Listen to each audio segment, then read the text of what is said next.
In a single breath, the opulent air of the grand metropolitan tore apart like silk being ripped. "We don't serve people like you." Kara Whitfield's words fell onto the cold marble floor, echoing beneath the crystal chandeliers like a verdict. 9:30 p.m. Chicago curled into the chill of an early weeknight.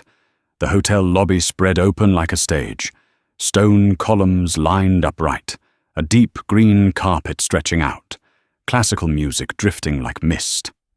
Elena Brooks pulled her suitcase across the threshold, navy heels tapping lightly and evenly against the marble, the footsteps of someone who had walked through the toughest boardrooms of her life. Her eyes swept across the room, taking in every detail. 2 empty armchairs by the fireplace, a bar with only 3 patrons left, the wall clock inching past 9:30. Quiet. Spacious. Rooms to spare. Kara stood behind the mahogany counter, her blonde waves catching like leftover sun. But in her glinting blue eyes lay something colder. The pride of someone accustomed to wielding the stamp of denial. At the corner of the desk, Nina Park, the new receptionist, looked up, her half-smile freezing mid-curve. On the angled security monitor, Derek Cole at his post folded his arms across broad shoulders, sizing up the weight of the problem. The rest of the night waited for a signal. "Good evening," Elena said, her voice low, warm, tinged with the fatigue of a long day. "I'd like to book a room for tonight." Kara tilted her head, eyes glancing over Elena's neatly tied bun, the faint crease on her suit sleeve after hours of travel, the plain black suitcase without flashy logos. Her smile formed according to protocol, but stopped short of reaching her eyes. "I'm afraid we're fully booked tonight." "Fully booked?" Elena arched a brow. The stillness of the lobby answered her. "No." Her eyes moved to the electronic board showing room availability, the small green lights still shining on both deluxe and executive rows.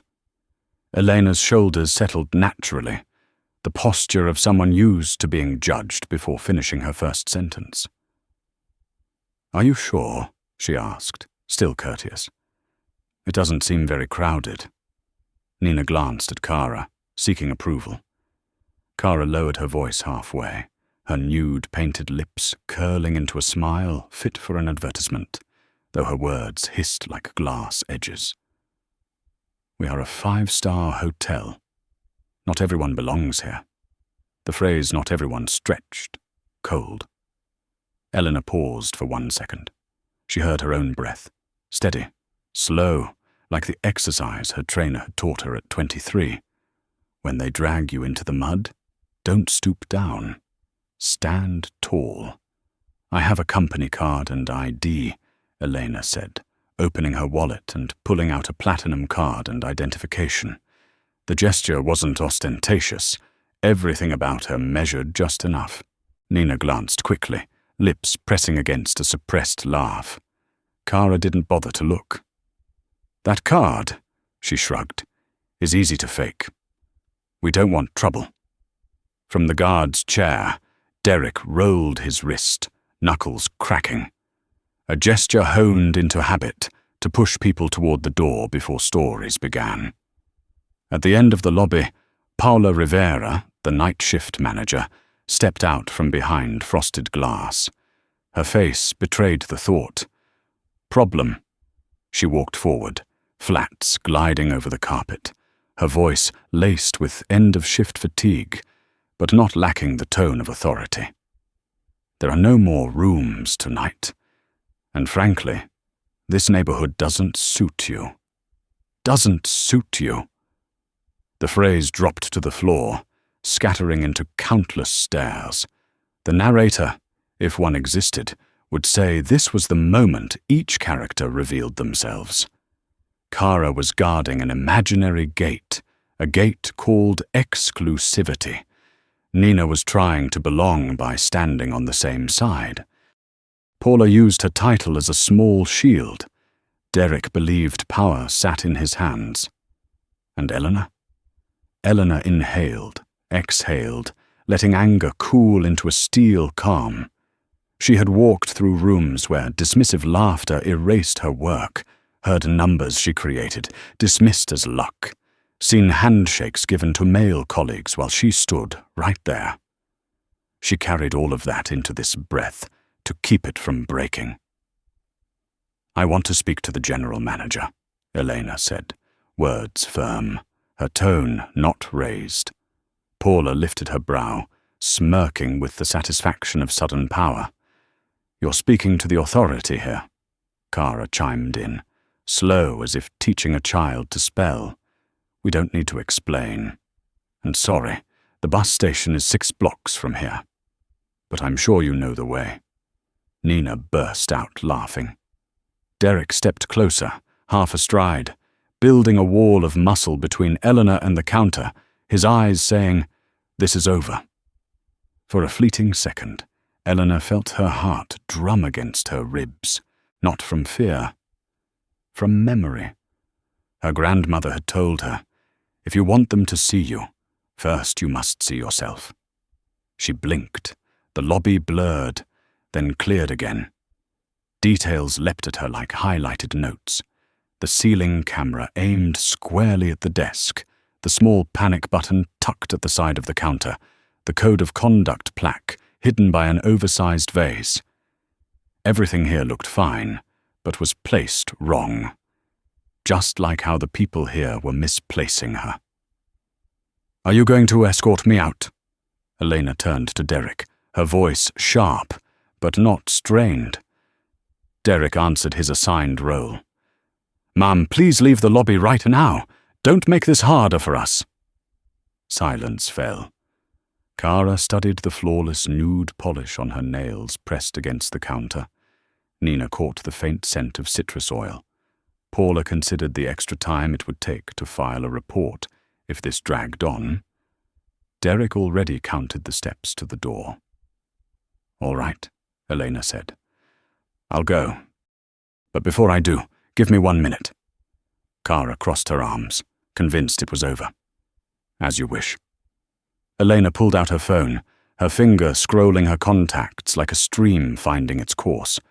The screen lit a different glow in her eyes, the glow of choice.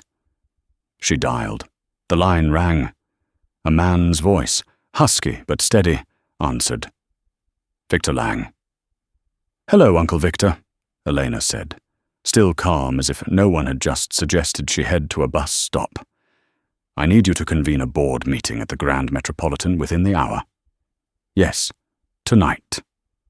"And please have Samuel bring the full front desk staff files." Paula frowned. Kara blinked, then let out a mocking laugh. "Are you threatening us?" Elena closed the phone, slipped it back into her bag. Her gaze passed over each face, never lingering too long on anyone, yet long enough that each felt exposed under a spotlight. She didn't explain, didn't justify. She didn't need to. Truth doesn't always need trumpets. Sometimes it is simply a steady heartbeat in the noise. "Who do you think will show up?"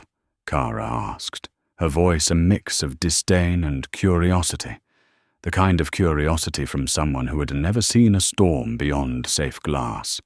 "Those whose job is to clean up," Elena replied, "and rebuild." Nina snickered. "Rebuild what, a movie set?" Derek cleared his throat, stepping back half a pace, not from fear, but because instinct warned this wasn't the usual loud guest. Paula glanced at the clock. 9:36. If there was a board meeting, they'd arrive by 10:30.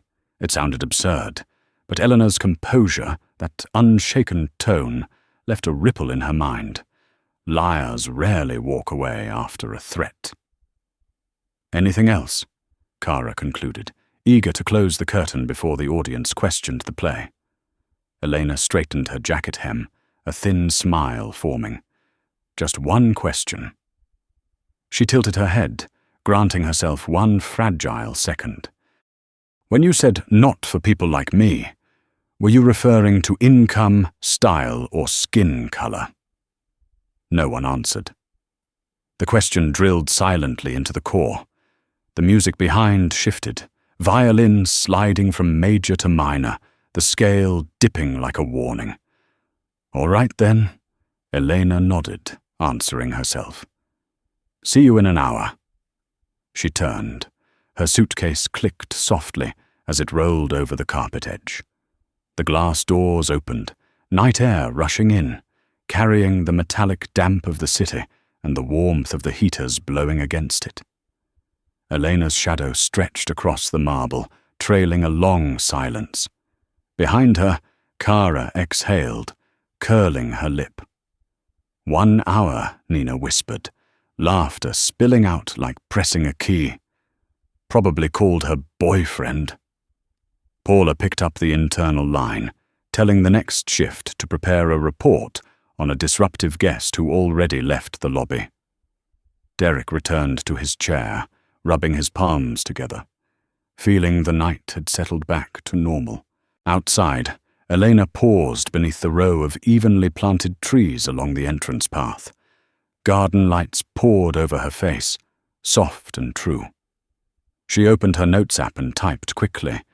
Front desk camera, angle 2, conduct sign blocked, front line training, retest. A familiar feeling washed over her, the feeling of someone who had shifted from fire control to surgery, no longer patching flaws but restructuring. Inside the lobby, Kara lifted her head at the sound of smooth brakes, a dark SUV stopping at the steps. She shook it off, reassuring herself. Just another VIP guest. The music looped back to its refrain, chandeliers tinkling lightly with the air. Everything seemed calm, like every night. But calm was only the surface. The narrator, if you believe in one, would whisper. The plot twist had begun the moment Elena dialed a number Kara didn't know existed in her world. Real power is never loud.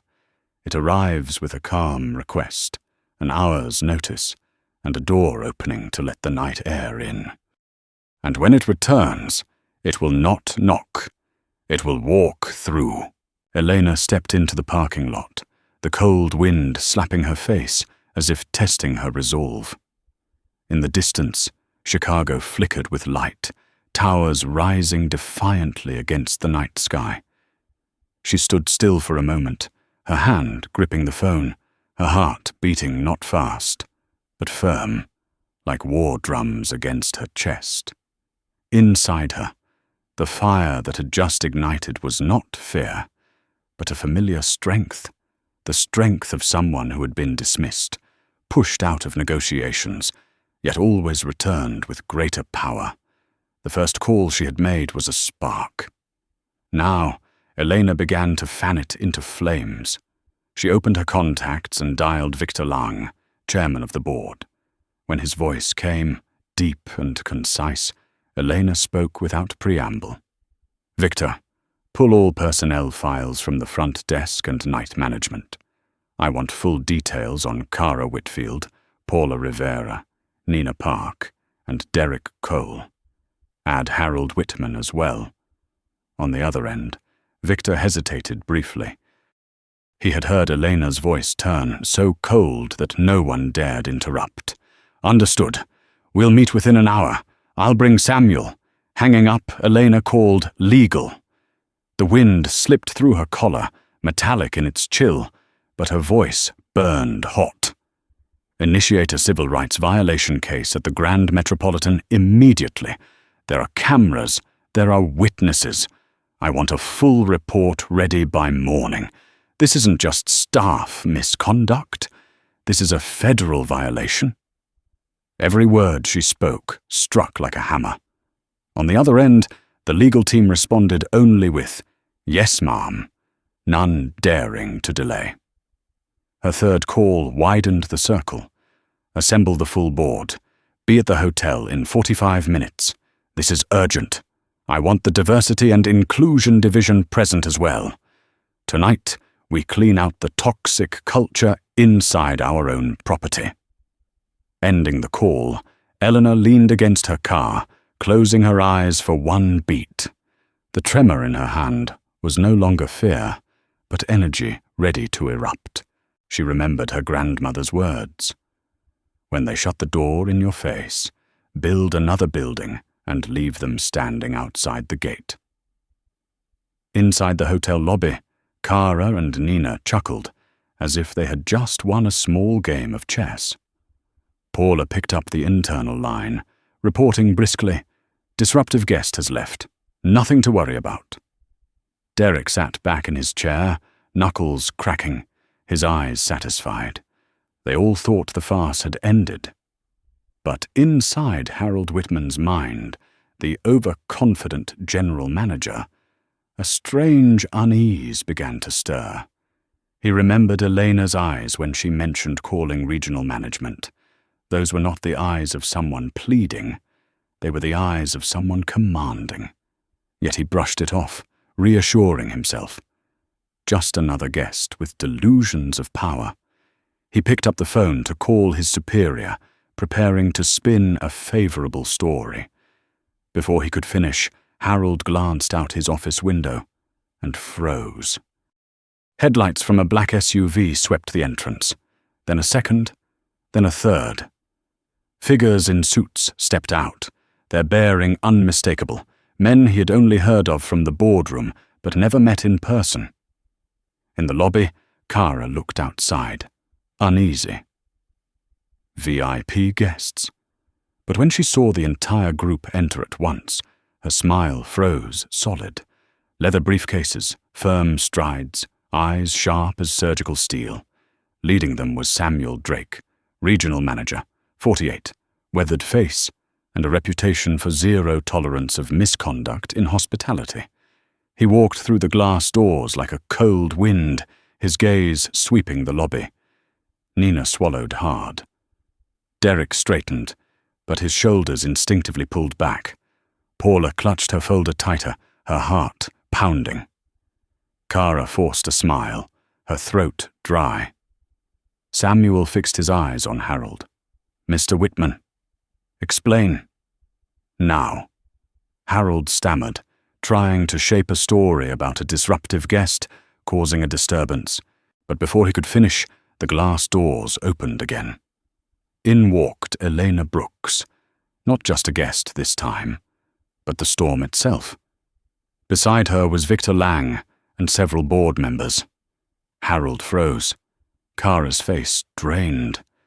Nina covered her mouth. Paula searched for an escape route. Derek stared at the floor, wishing the marble would swallow him whole.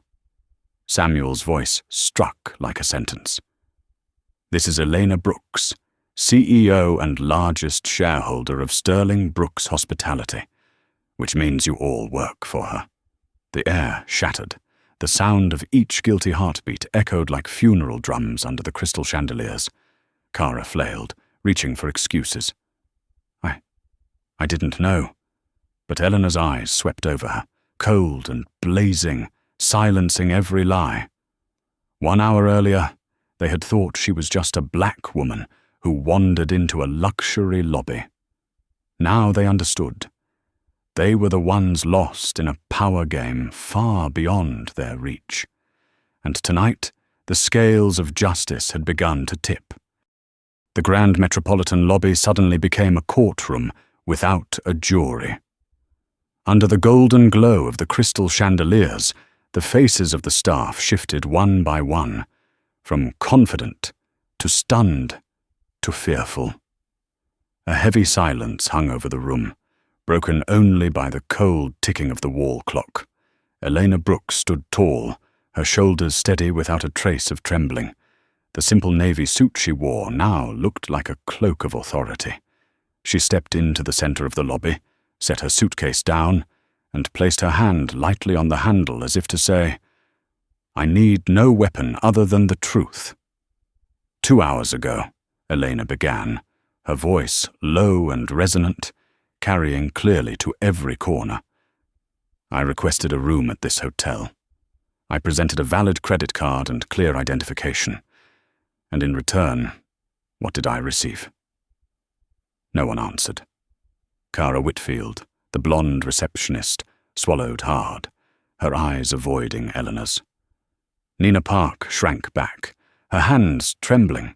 Paula Rivera crossed her arms, though sweat dampened her palms.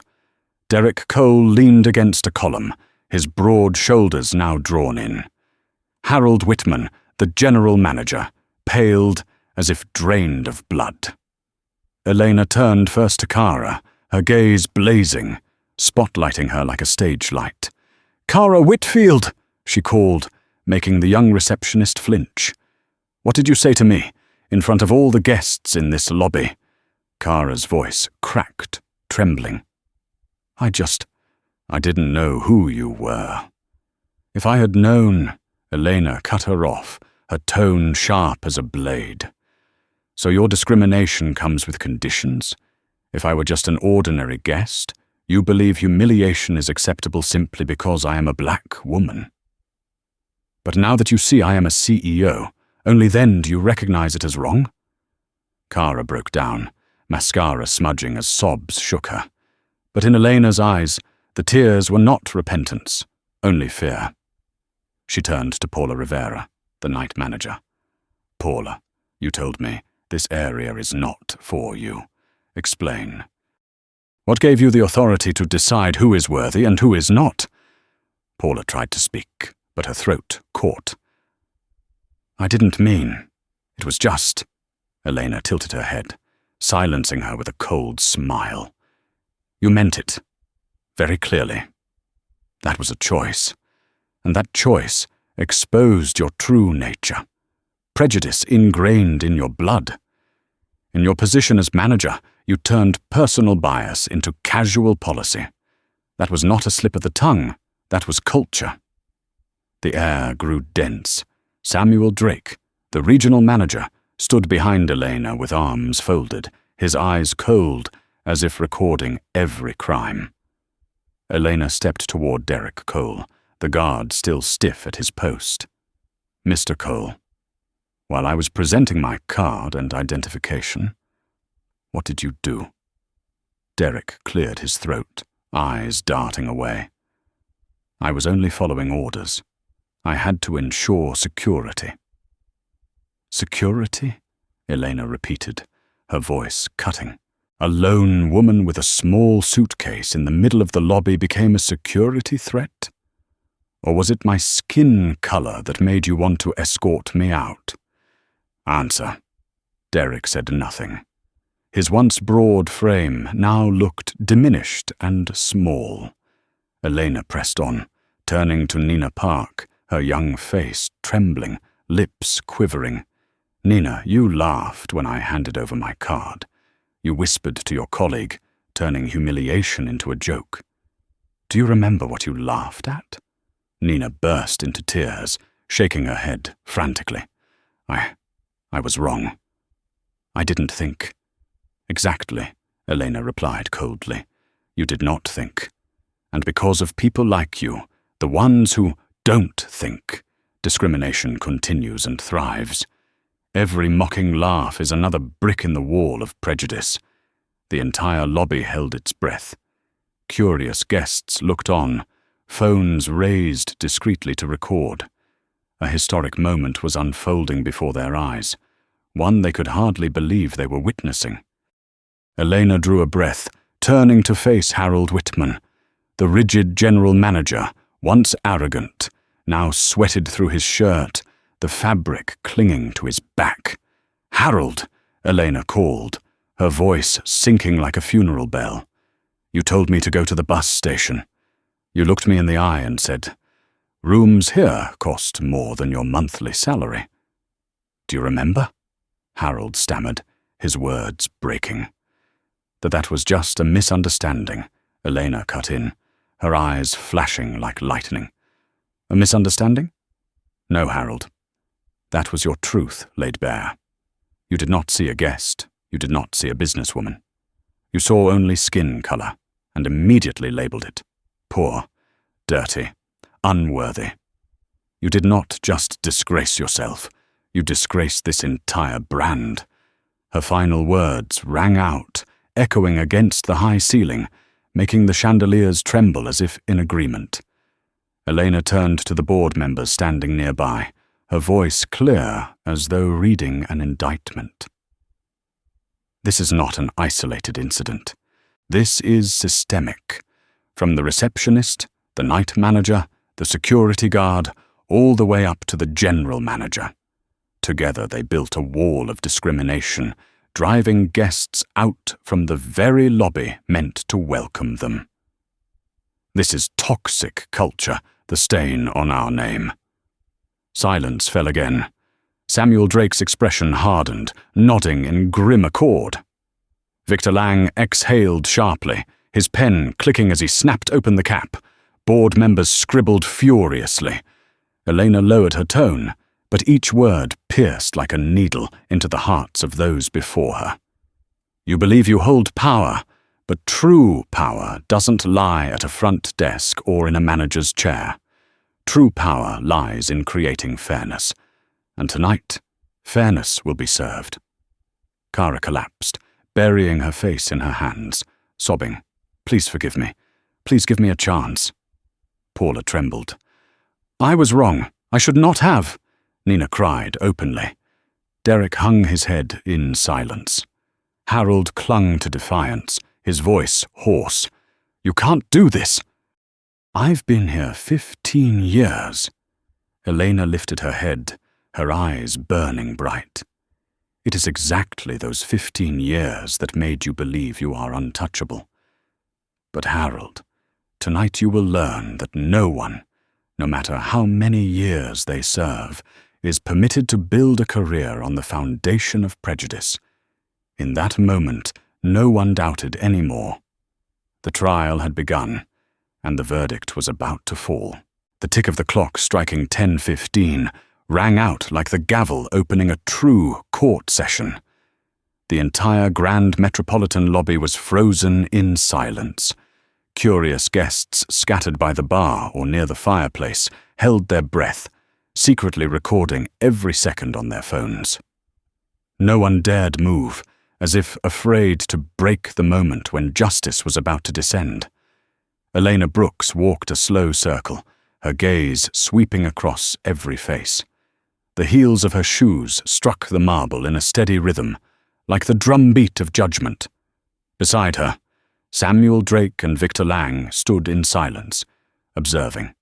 The entire board was present, pens ready, eyes cold as ice.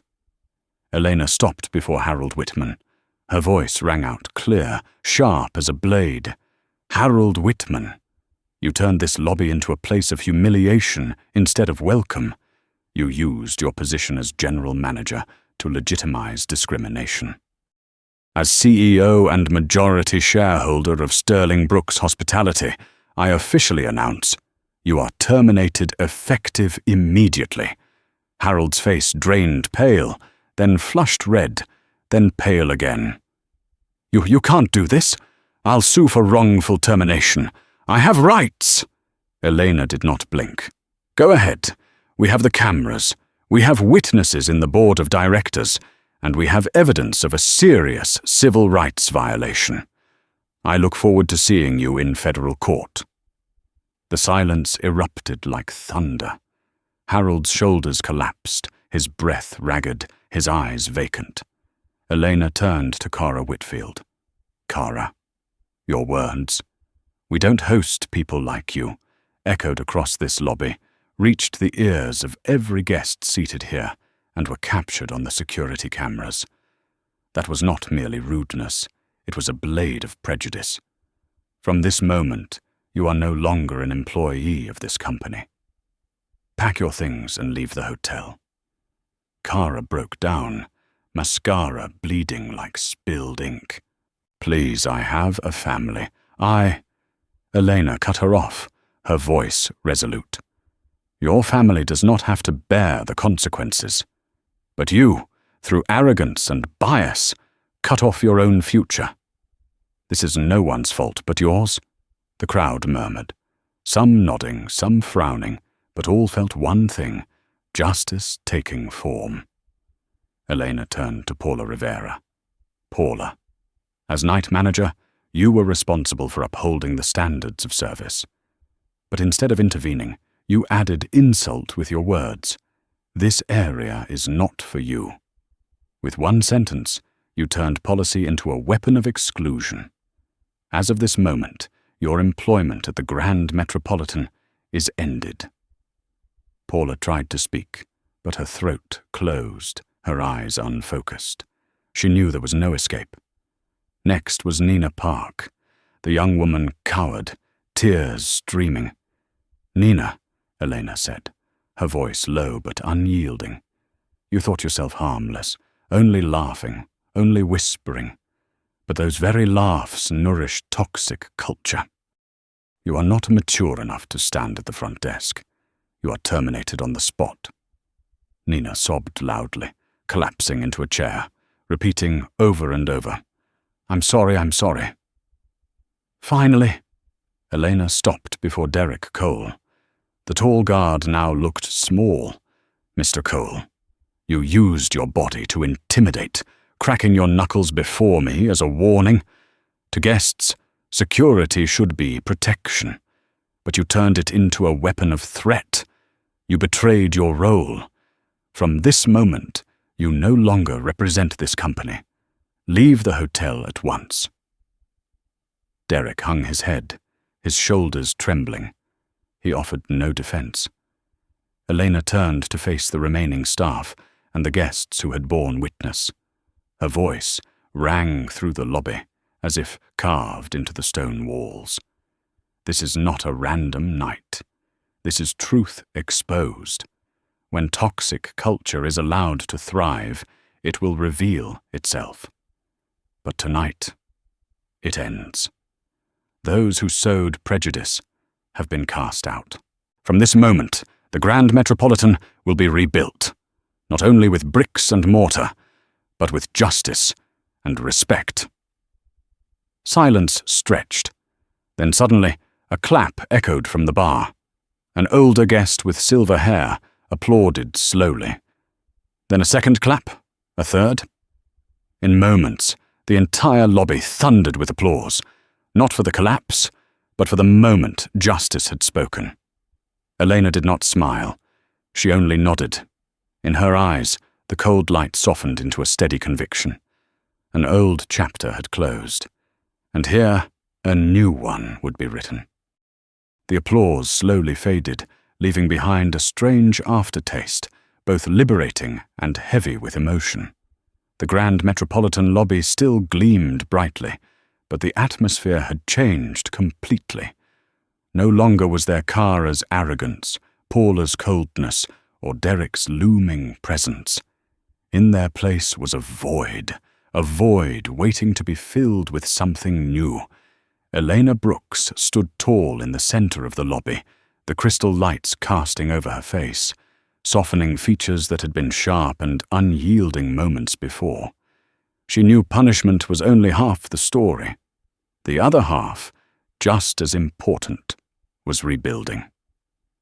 She turned to Samuel Drake, her voice firm and steady. "Samuel, from this moment until an official appointment is made, you will oversee operations at the Grand Metropolitan. I want every shift monitored closely and every guest complaint addressed tonight." Samuel nodded, his eyes lit with resolve. He knew this responsibility was not just temporary, but the beginning of a new standard. Elena turned her gaze to the cluster of staff who still lingered by the counter, hardly daring to breathe. "I know some of you witnessed everything.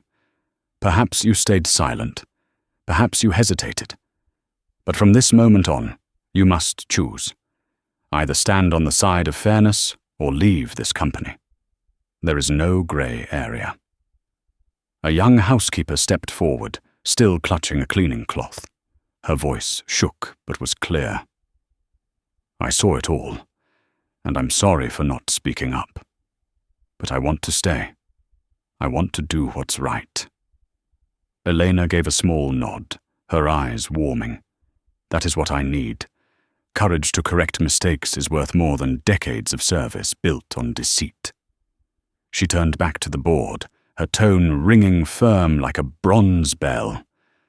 "I want an emergency reform package implemented within the week. First, establish a 24/7 hotline for guests to report misconduct. Second, require every employee to attend implicit bias training. Third, every performance review will now include a dignity index, a metric of guest respect." Victor Lang scribbled quickly, his eyes fixed on Eleanor. He had seen her rise from a small founder to someone who now stood unshaken in the storm.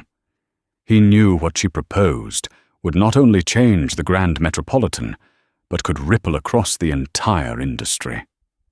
Elena was not finished. Her voice rose, carrying through the lobby like a declaration. "Tonight, I will appoint 3 interim leaders to stabilize operations. Maria Santos, a long-time assistant manager, will temporarily replace Harold as general manager. James O'Connor, a front desk associate of 5 years with 0 guest complaints, will oversee reception. And Patricia Kim, shift supervisor, will step into Paula's role. They bring not only skill, but heart." The names struck like lightning. 3 people pulled from the shadows into the light. Maria burst into tears, covering her mouth, unable to believe the opportunity had come in this moment. James straightened, eyes red with emotion, nodding firmly. Patricia placed a hand over her chest, inhaled deeply, then bowed in gratitude. The lobby seemed brighter. Not from the chandeliers, but from the atmosphere. The remaining staff felt hope. If fairness was restored, they too could live truthfully in their work. Elena looked at them all, her heart swelling with a bitter-sweet mix, pain from witnessing ugly truth, pride at being given the chance to change it. In her mind echoed her grandmother's words, "Do not only tear down, rebuild. That is the true victory." She lifted her suitcase and turned to Samuel. "I will still need a room tonight. Not because I lack a place to stay, but because I want to see for myself. From this moment, our hotel will serve to standard. No more prejudice, no more bias, only respect." Samuel nodded. Maria, newly appointed, hurried to the desk, her voice trembling yet reverent. "Ms. Brooks, it will be our honor to serve you. Welcome to the Grand Metropolitan." Elena allowed herself a faint smile. It was thin but genuine, not for herself, but for the future just unlocked. That night, the Grand Metropolitan remained lit. But for the first time in years, it shone with a different light, the light of justice carried out and the beginning of a new culture. The next morning, the Chicago sun rose late, its pale golden light streaming through the towering glass windows of the Grand Metropolitan. The chaotic night had passed, yet its echoes lingered in every hallway, every armchair, every door that had borne witness to the most unexpected power shift in the hotel's history. By 7 a.m., the main lobby was packed. Not only employees, but reporters from local newspapers, television cameras, and a few VIP guests had gathered. News of the CEO denied service at her own hotel had spread like wildfire overnight, and every eye waited for the woman at the center of it all to appear. The elevator doors opened. Elena Brooks stepped out with calm composure, wearing a fresh, light-colored suit, her face radiant despite a sleepless night. Behind her walked Samuel Drake and Victor Lang, 2 pillars of the company, their expressions taut with resolve. Cameras turned, flashes erupted, but Eleanor didn't falter. She walked to the podium, placed in the very center of the lobby. the same spot where hateful words of prejudice had been spoken the night before. Now it had become a pulpit of declaration. Elena placed both hands on the podium, her gaze sweeping the room. Employees lowered their heads, some with tears brimming. Maria Santos, newly appointed, stood nearby, her hands clenched, but her eyes proud. James O'Connor and Patricia Kim were at the front, their faces alive with nervous pride. Elena's voice rang out, low and resonant, each word striking like an arrow. Last night, in this very hotel, I, the CEO of Sterling Brooks Hospitality, was denied service because of the color of my skin. I was told I didn't belong here, that I should go to a bus station, that my identification and credit card were fake. A wave of murmurs rippled across the lobby. Reporters scribbled furiously. Cameras zoomed in closer. But the worst part, Elena continued, her tone slowing, weighted with emotion, was not those insults themselves. The worst part was that they did not come from a single individual, but from an entire system, reception, management, security, and the general manager. 4 different people, 4 different roles, yet together they built a wall of exclusion right in front of a guest. She paused, inhaling deeply. The lobby was so silent that only the scratching of pens could be heard. And because of that, Elena's voice suddenly rose with power. Last night I did what had to be done. I terminated every single person who spread prejudice.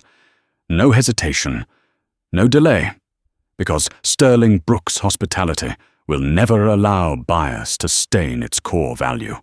Every guest deserves respect. A round of applause erupted, strong and unrelenting. Some employees wiped tears, while reporters whispered, "This will be tomorrow's front-page story." Elena raised her voice higher, like thunder rolling. "From today, I declare the launch of the Comprehensive Cultural Rebuild Program. Every employee will be retrained. A new metric, the Customer Dignity Index, will become mandatory in every performance evaluation. Every hotel in our chain will have a hotline, so that anyone who faces injustice can speak up and be protected." She lifted her head, her eyes blazing. Racism isn't just immoral, it's bad business. When you drive away a guest because of prejudice, you don't just lose revenue, you destroy your brand, you destroy your future. I will not allow that to exist for one more day. Applause thundered again, this time rolling like waves. Cameras panned, reporters shouted questions. Will this apply across the entire chain? When does the training begin? Are other hotels at risk too? Elena raised her hand, smiling calmly. The answer is immediately, and not just here, but across the entire system. The Grand Metropolitan will be the pioneer. From today forward, every guest who walks through our doors will be welcomed for who they are, without regard to wealth, color, or background. Applause exploded like a storm. Elena paused, lowering her voice to a near whisper that still carried through the hall. Last night, they told me, people like you don't belong here. But today, I tell you all, this place belongs to everyone, and no one has the right to take that away. The entire lobby rose to its feet. Applause, cheers, and the rapid fire of cameras rained down like a storm. Maria, James, and Patricia held their heads high, proud to be chosen to help write this new chapter. And Eleanor, standing amid the storm of light and sound, closed her eyes for just a moment. In her mind, she heard her grandmother's voice. Do not only seek revenge, rebuild. And she knew. She had begun to rebuild. Not just a hotel, but a legacy. The news spread faster than any multi-million-dollar campaign Sterling Brooks Hospitality had ever launched. Just hours after the speech, online headlines screamed, "Black CEO denied service at her own hotel," and the ending that shook the entire industry. Elena Brooks, from victim of discrimination to symbol of reform in hospitality. On television, the midday news opened with the clip of Eleanor declaring, "This place belongs to everyone." The words rang out not as a slogan, but as a vow. Social media erupted. Hashtags, #Justice at Grand Metropolitan and #Stole Dignity for All shot straight to the top of the trending lists. Secretly filmed clips of Cara, Paula, Derek, and Harold humiliating Elena were shared millions of times. Outrage surged online, with calls to boycott any brand that tolerated discrimination. Yet along with the anger came admiration. Comments poured in. She didn't just stand up for herself, she stood up for all of us. This is true leadership, not silent, not compromising. For the first time, I've seen justice come fast and decisively. Within 24 hours, over 10 national newspapers and 3 major television networks reached out to interview Elena. A New York Times reporter observed, "An overnight crisis has transformed Elena Brooks into the face of the fight against discrimination in the luxury service industry. It wasn't only the media, business leaders were shaken too. Boards of rival hotel chains convened emergency meetings. An HR director admitted on CNBC, "If that had happened within our system, the fallout would have been the same. We must review immediately." Luxury hotel groups in New York and Los Angeles announced plans to audit hiring and training practices. A major travel conglomerate pledged to partner with civil rights organizations to make sure another Grand Metropolitan never happens. Elena had unintentionally sparked a wave of reform beyond her control. Meanwhile, in Chicago, guests lined up outside the Grand Metropolitan simply to experience what they now called the Hotel of Justice. On TripAdvisor, 5-star reviews flooded in overnight. The space is luxurious, but what matters most is the spirit of fairness that fills the place, the feeling of walking in and being welcomed as a real human being, priceless. Samuel Drake received the revenue report in disbelief. Bookings had risen 40% in just 2 days, even as the crisis unfolded. In truth, the crisis had become a catalyst for the brand. In her office, Elena read the articles and the comments, her eyes shining not from the praise, but from the clarity that the message had reached millions, far beyond a single hotel or company. She whispered softly, as if speaking to herself and to her grandmother, somewhere far away. We lit the fire, and now it is spreading. That afternoon, the conference room on the 20th floor of the Grand Metropolitan blazed with light. Heavy curtains were drawn tight, shutting out the lenses of the press waiting outside. Inside, the atmosphere was tense, like a closed tribunal where every glance carried weight. Elena Brooks sat at the center of the long walnut table, a thick folder before her, a glass of water untouched at her side. To her left and right sat Victor Lang and Samuel Drake. Further down, board members filled their seats, suits pressed, faces grim. Victor spoke first, his voice rough but steady. "We all know this situation has gone beyond internal control. The media sees Elena as a symbol, and shareholders are asking, will our brand survive or collapse after this crisis?" Helen Murray, 59, leaned on the table, her eyes sharp. "Remember, the stock market does not care about fairness or justice. It cares about profit. If we let this storm drag on, shares could plunge." Samuel frowned, his hand striking the table lightly. What profit is worth protecting if we allow a culture of discrimination to continue? Last night I saw it with my own eyes. 4 different levels of staff united to push out a guest because of her skin color. If a CEO can be treated that way, imagine how many unknown guests have been humiliated before. The room fell silent. Weathered faces avoided Eleanor's gaze. Eleanor slowly lifted the glass, took a sip, and set it down. Her voice was calm, yet every word rang like steel. Exactly. This is not a single incident. This is a systemic flaw. If we only fire a few people, the public will see it as a shallow gesture.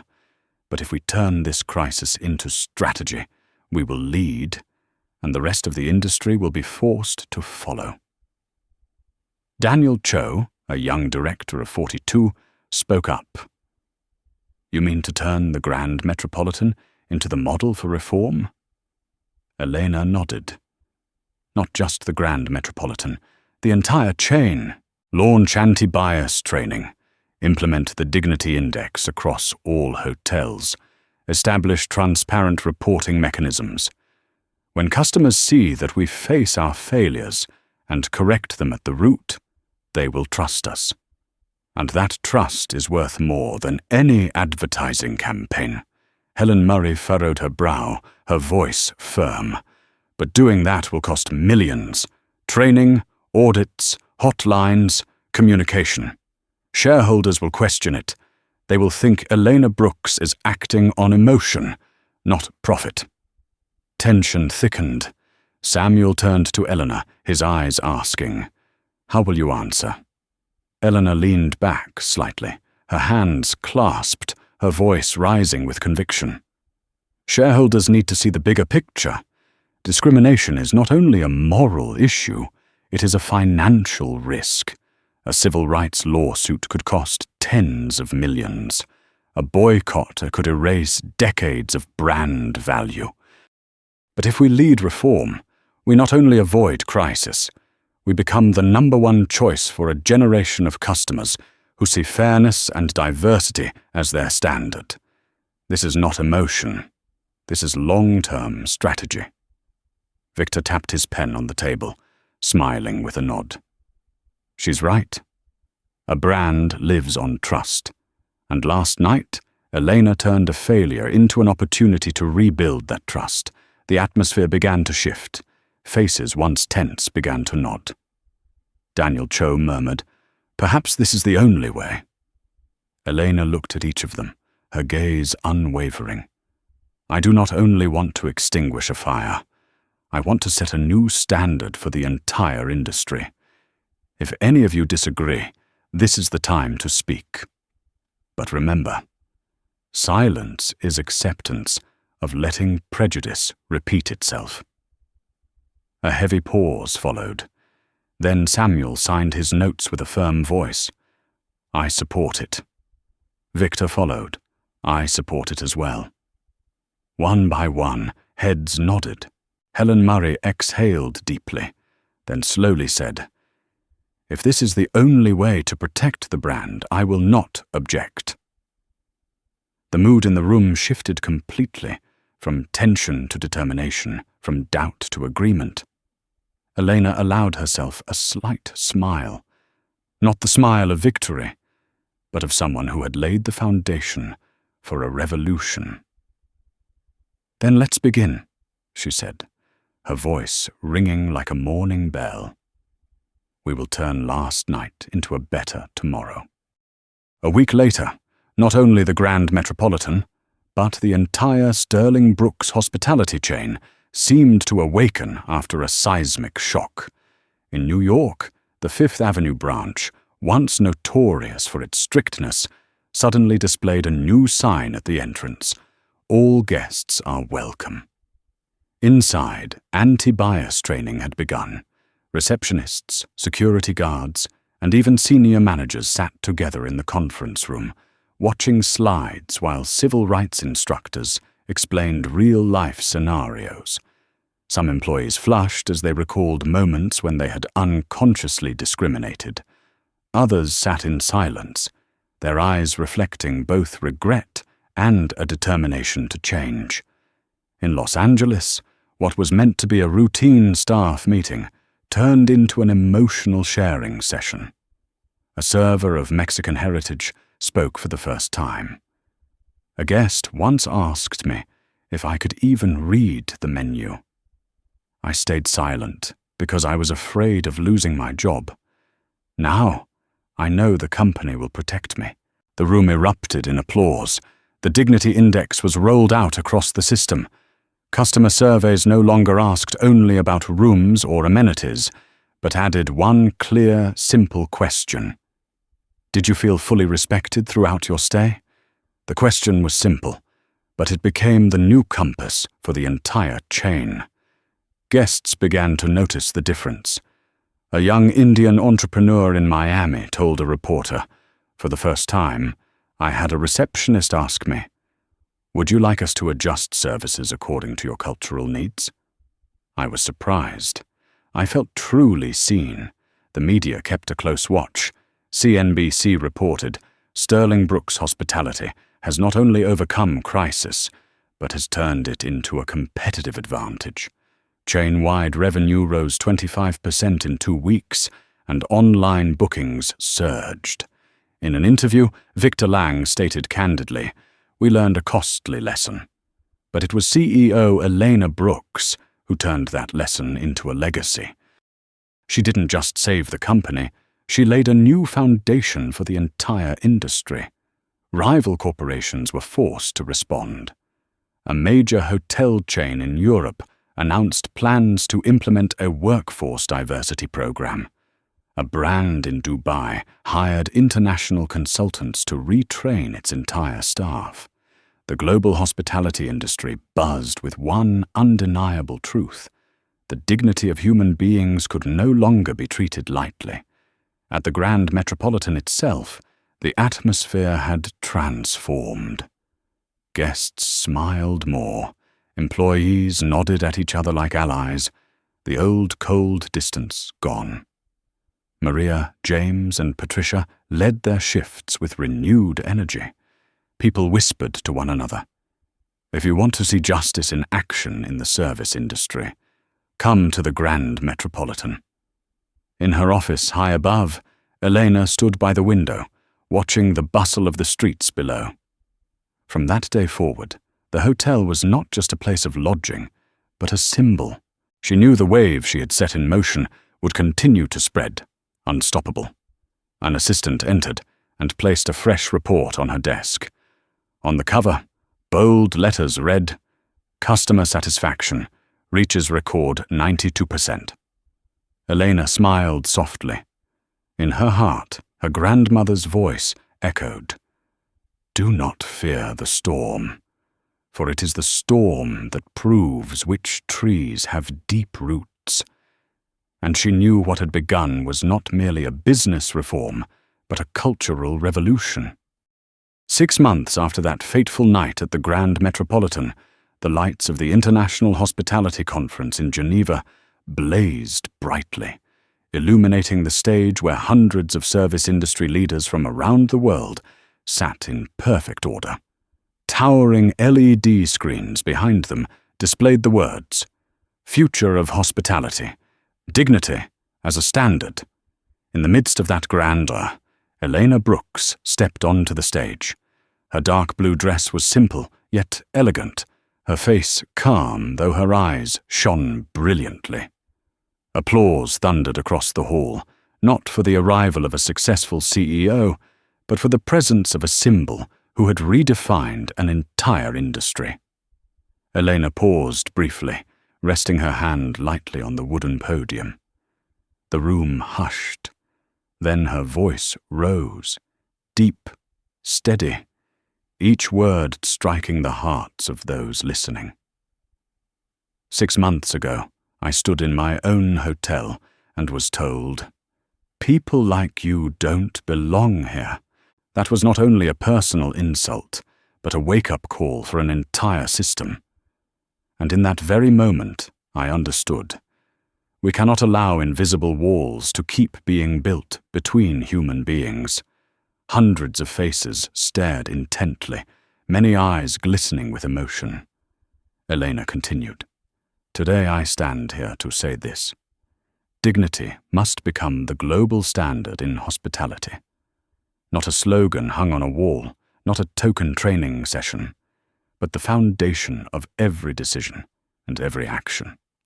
From the receptionist to housekeeping to the executive office, all must be measured by one standard. Do we respect our guests as human beings? Applause broke out, but Eleanor lifted her hand, signaling for silence. She wanted to end with a decisive strike. I announce today, Sterling Brooks Hospitality has officially implemented the Dignity Index across our entire system, and we are ready to share that process freely with every company and every hotel in the world. This is no longer the story of one brand. This is the responsibility of an entire industry. The hall erupted. Applause roared like thunder. People rose to their feet, and a few international executives were moved to tears. A reporter whispered, "This moment will go down in the history of hospitality." Elena lifted her head high, the stage lights reflecting in her eyes like crystal. She lowered her voice, yet it carried through the hall with resonance. That night, they told me I didn't belong. But today, I declare, every human being belongs. And that will be the legacy we leave to the world. The applause swelled again, rolling endlessly, the hall echoing as the cameras captured every frame. And somewhere, in Elena's mind, her grandmother's voice returned. Do not only tear down, rebuild. She had rebuilt, not only a hotel, but a global standard. On this journey, Elena Brooks proved an undeniable truth. Justice does not have to wait. It can be carried out instantly, through courage and through the power of belief in human dignity.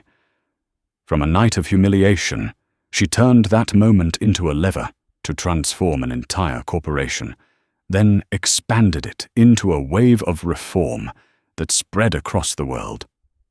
And that reminds us all, anyone who has ever been underestimated, who has ever been pushed aside because of skin color, gender, or background, can rise and rewrite the rules of the game. If this story resonates with you, remember this. True strength does not lie in a title, in clothing, or in status. True strength lies in the courage to stand up and defend fairness. And sometimes it takes only one steadfast voice to say, "Enough. It is time for change." From that moment, the world will never be the same.